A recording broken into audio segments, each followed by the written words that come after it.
شروع اللہ کے نام سے جو سب پر مہربان ہے، بہت مہربان ہے۔ قاف۔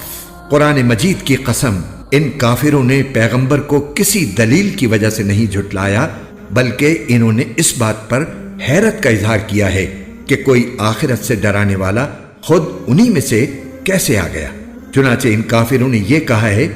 کہ یہ تو بڑی عجیب بات ہے، بھلا کیا جب ہم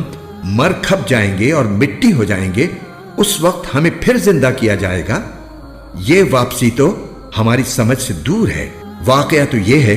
کہ زمین ان کے جن حصوں کو کھا کر گھٹا دیتی ہے ہمیں ان کا پورا علم ہے، اور ہمارے پاس ایک کتاب ہے جو سب کچھ محفوظ رکھتی ہے۔ دراصل انہوں نے سچ کو اسی وقت جھٹلا دیا تھا جب وہ ان کے پاس آیا تھا، چنانچہ وہ متضاد باتوں میں پڑے ہوئے ہیں۔ بھلا کیا انہوں نے اپنے اوپر آسمان کو نہیں دیکھا کہ ہم نے اسے کیسے بنایا ہے، اور ہم نے اسے خوبصورتی بخشی ہے اور اس میں کسی قسم کے رخنے نہیں ہیں، اور زمین ہے کہ ہم نے اسے پھیلا دیا ہے اور اس میں پہاڑوں کے لنگر ڈال دیے ہیں اور اس میں ہر طرح کی خوشنما چیزیں اگائی ہیں، تاکہ وہ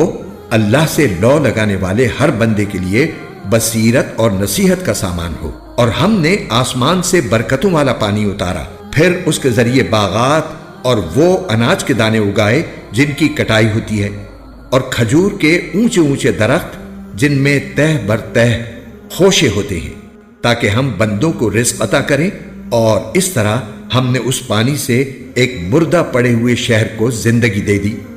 بس اسی طرح انسانوں کا قبروں سے نکلنا بھی ہوگا۔ ان سے پہلے نوح کی قوم اور اصحاب الرس اور سمود کے لوگوں نے بھی اس بات کو جھٹلایا تھا، نیز قوم عاد اور فرعون اور لوط کے بھائیوں نے بھی، اور اصحاب الایکا اور تبا کی قوم نے بھی۔ ان سب نے پیغمبروں کو جھٹلایا تھا، اس لیے میں نے جس عذاب سے ڈرایا تھا وہ سچ ہو کر رہا۔ بھلا کیا ہم پہلی بار پیدا کرنے سے تھک گئے تھے؟ نہیں، لیکن یہ لوگ اثر نو پیدا کرنے کے بارے میں دھوکے میں پڑے ہوئے ہیں، اور حقیقت یہ ہے کہ ہم نے انسان کو پیدا کیا ہے اور اس کے دل میں جو خیالات آتے ہیں ان تک سے ہم خوب واقف ہیں،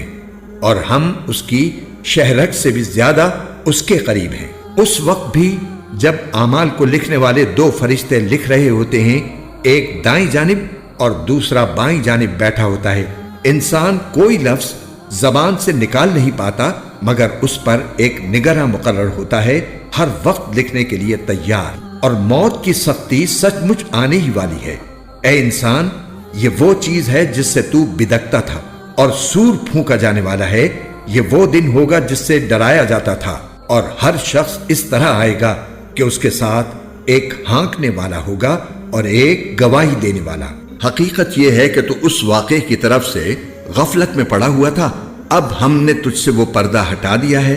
جو تجھ پر پڑا ہوا تھا،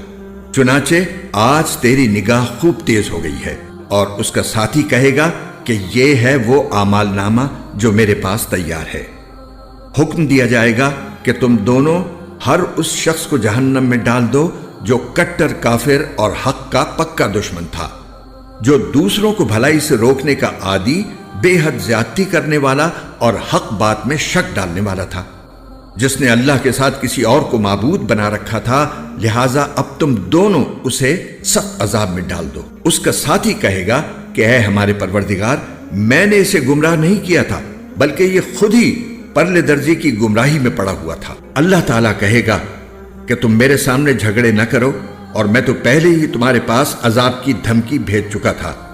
میرے سامنے وہ بات بدلی نہیں جا سکتی، اور میں بندوں پر کوئی ظلم کرنے والا نہیں ہوں۔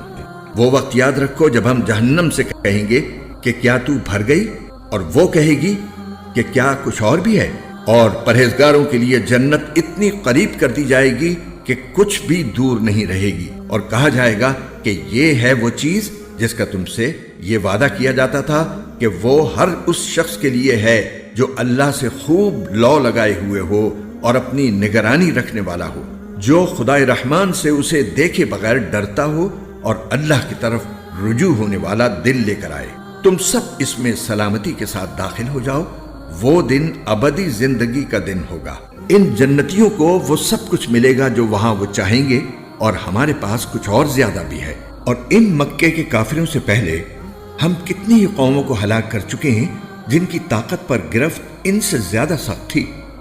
چنانچہ انہوں نے سارے شہر چھان مارے تھے، کیا ان کے لیے بھاگنے کی کوئی جگہ تھی؟ یقیناً اس میں اس شخص کے لیے بڑی نصیحت کا سامان ہے جس کے پاس دل ہو یا جو حاضر دماغ بن کر کان دھرے۔ اور ہم نے سارے آسمان اور زمین کو اور ان کے درمیان ساری چیزوں کو 6 دن میں پیدا کیا، اور ہمیں ذرا سی تھکاوٹ بھی چھو کر نہیں گزری۔ لہٰذا اے پیغمبر، جو کچھ یہ لوگ کہہ رہے ہیں تم اس پر صبر کرو اور اپنے پروردگار کی حمد کے ساتھ تسبیح کرتے رہو، سورج نکلنے سے پہلے بھی اور سورج ڈوبنے سے پہلے بھی،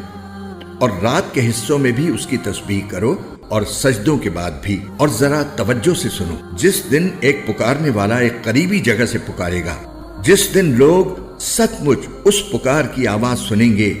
وہ قبروں سے نکلنے کا دن ہوگا۔ یقین رکھو ہم ہی ہیں جو زندگی بھی دیتے ہیں اور موت بھی، اور آخر کار سب کو ہمارے پاس ہی لوٹنا ہے۔ اس دن جب زمین پھٹ کر ان کو اس طرح باہر کر دے گی کہ وہ جلدی جلدی نکل رہے ہوں گے، اس طرح سب کو جمع کر لینا ہمارے لیے بہت آسان ہے۔ جو کچھ یہ لوگ کہتے ہیں ہمیں خوب معلوم ہے، اور اے پیغمبر تم ان پر زبردستی کرنے والے نہیں ہو، لہذا قرآن کے ذریعے ہر اس شخص کو نصیحت کرتے رہو جو میری وعید سے